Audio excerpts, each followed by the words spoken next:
siwak ini dikatakan oleh Rasulullah SAW untuk mensucikan, membersihkan mulut dan mendatangkan ridho Allah Subhanahu wa ta'ala.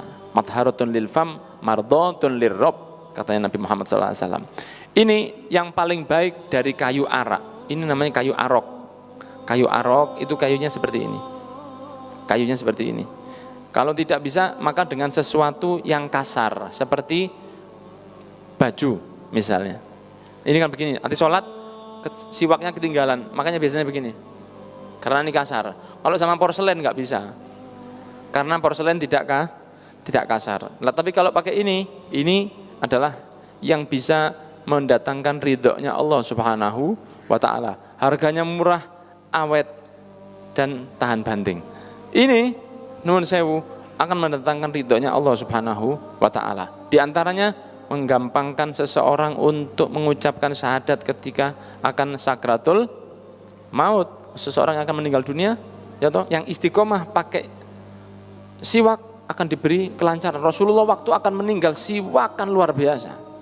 Waktu beliau sakratul maut, sebelum sakratul maut beliau bersiwak luar biasa. Nah, sebaiknya kita juga bersiwak. Walaupun kalau lupa membawanya, pakai sesuatu yang kasar seperti baju atau serban, tapi ojo sering-sering. Mari mangan ceket kabeh. Nah, seperti ini. Nah, kemudian memegangnya seperti ini. Megangnya itu seperti ini. Jadi 2 jari jempol dan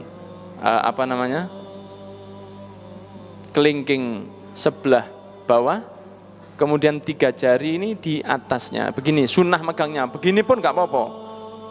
Ya, tapi sunnahnya begini megangnya begini.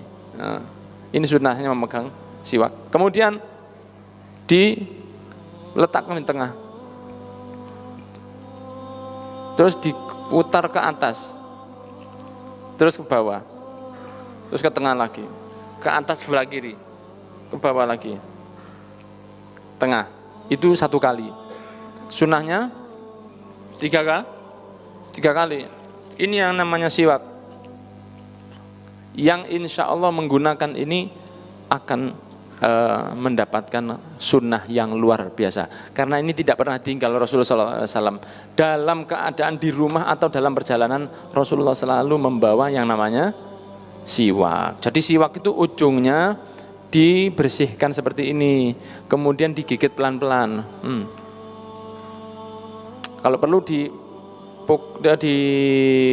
dilembutkan dengan sesuatu yang keras dulu, yang tumpul seperti palu atau apa, pelan-pelan aja, supaya itu pecah, pelan-pelan, kemudian diisep pelan-pelan sehingga jadinya itu lemes seperti ini, lemes. Jangan kaku-kaku sing mburi gak dikira klotak kan ngoten biasane. Ayo imame sawu-sufakum fa inna tasbihata sufufi minta mami sholat klotak. Itu berarti gak dilemesno sama imamnya, tuku langsung digawe. Jangan. Kalau dilembutkan ndak akan ada suaranya. Mik.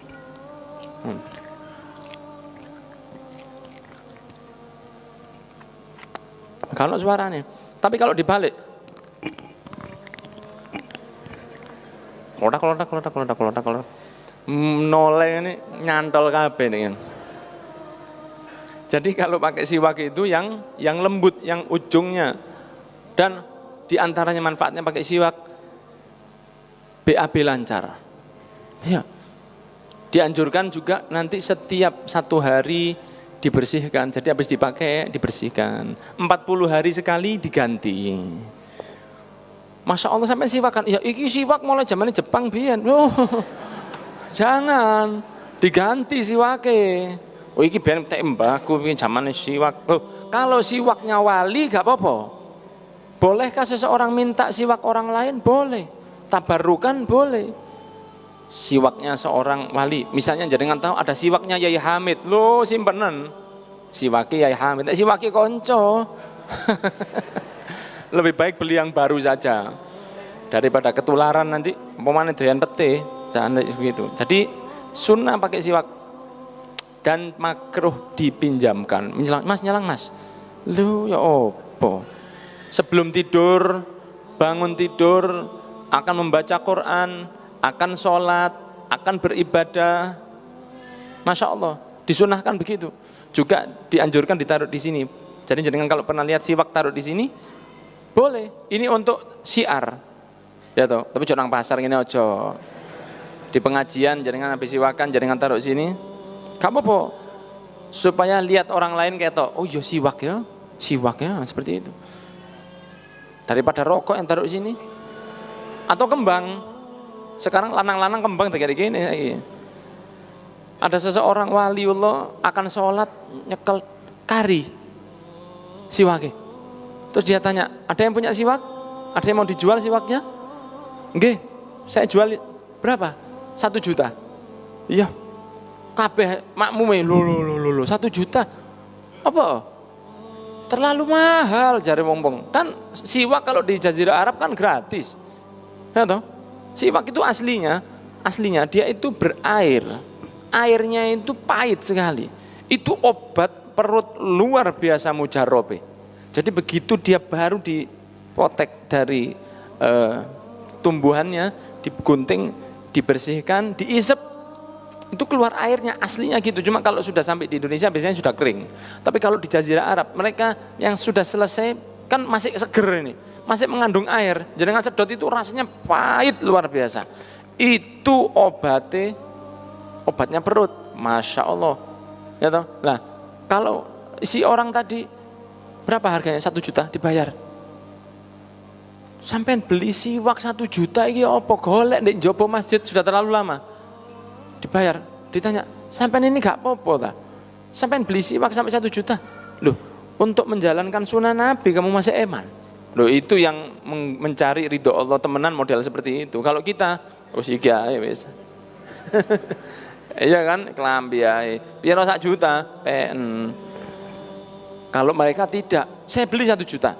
Saking emannya dengan si siwak. Bersiwak itu boleh, atau sikatan, boleh. Di siang hari bulan Ramadan itu nggak masalah. Cuman ya hati-hati kalau bersiwak, jangan sampai siwaknya sudah dari gigi basah, atau kan ada sisa basah liurnya yang ada di siwak. Nah itu jangan kemudian dimasuk lagi, disedot lagi, terus dilebokno, batal. Jadi siwakannya biasa saja, secukupnya. Atau gosok gigi juga begitu, boleh saja. Ada yang mengatakan yang berpendapat makruh setelah dohor, tapi ada pendapat lain ulama mengatakan tidak makruh sama sekali. Dimakruhkan itu karena ditakutkan bau puasanya itu akan hilang. Sedangkan di sisi Allah bau orang yang berpuasa itu lebih dicintai Allah daripada bau minyak misik. Kenapa dicintai oleh Allah? Karena keluarnya bau tersebut dari bentuk ketaatan hambanya Allah Subhanahu wa ta'ala. Sehingga para ulama mengatakan sebaiknya jangan disikati supaya baunya tidak hilang. Tapi ulama mengatakan yang lain, bahwa bau itu bukan dari giginya tapi dari perutnya yang kosong. Jadi walaupun disikati ya ada saja. Makanya kalau ngaji darusan bareng jangan terlalu dekat, apalagi yang fasih. Alhamdulillah. Hati-hati fasih-fasih itu, hati-hati. Boleh siwakan, asal jangan sampai itu siwakan kan biasanya pakai disedot. Nah itu gak usah disedot wis. Siwakan aja giginya. Set wis. Boleh. Jangan sampai. Nah yang enggak boleh itu yang begini. Enggak baik. Terus teles sedot ada sisanya idune. Terus dilebokno maneh, ini kan sudah keluar. Itu kalau selama dia masih di dalam mulut, dilebokno maneh gak betul apa. Menton itu terus ngelek. Kan tidak mungkin merasa hilang haus, tidak mungkin hilang hausnya. Tapi kalau napa niku idune pun didilat nang lambene, kemerah bibirnya, kan sudah keluar. Lah saya kan ono sisanya di sini, terus didilat mana, dilebokno, dilek. Nah itu batal. Kalau yang lambenya merah, kalau yang lambenya rokokan ya kehitam lambenya. Itu. Nek dilebokno maneh mari batal. Atau siwakan. Siwakan ceket di sini liurnya, dilebokno maneh sedot. Batal. Loh aku gak kroso ilang lakku, batal, tetap batal. Jadi kalau siwakan biasa saja. Satu cukupnya saja. Sikatan juga boleh sikatan. Pokoknya jangan terlalu berlebihan. Jangan berlebihan. Kemudian enggak apa-apa. Soalnya apa? Puasa ini salah satu di antara amal yang tidak bisa untuk mendapatkan pamrih dari orang lain. Kalau sholat itu bisa pamrih dari orang lain. Sholat di rumah kaosnya bolong, pakai kaos bola, celana, gak pakai kopiah, bocorin cepet. Tapi kalau di masjid bisa kita pakai baju yang lebih baik. Fasenya waladhdallin amin. Bisa di depan orang, bisa disombongkan. Ngaji Quran juga begitu, di depan orang bisa di enak-enak no. Kalau di rumah bocorin ngawur bisa. Atau sedekah bisa saja di depan orang ditunjukkan, di belakang orang medite gak karu-karuan. Tapi kalau puasa itu mau disombongkan bagaimana? Apa yang bisa ditunjukkan? Kalau seseorang mengatakan pada temannya, saya ini puasa, apa dalilnya? Apa buktinya?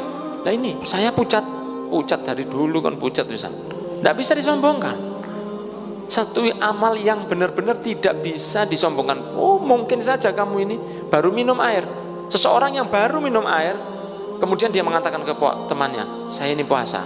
Mungkin temannya akan percaya, asal minumnya di belakang. Tidak bisa disombongkan, tidak bisa dipamrihkan puasa. Makanya kata Allah di dalam hadits qudsi Rasulullah bersabda, semua amal anak Adam untuk dirinya kecuali puasa itu untuk saya, dan saya sendiri yang akan ngurus. Saking gede ini pahala orang yang berpuasa karena dia meninggalkan yang halal bukan yang haram lillahi ta'ala.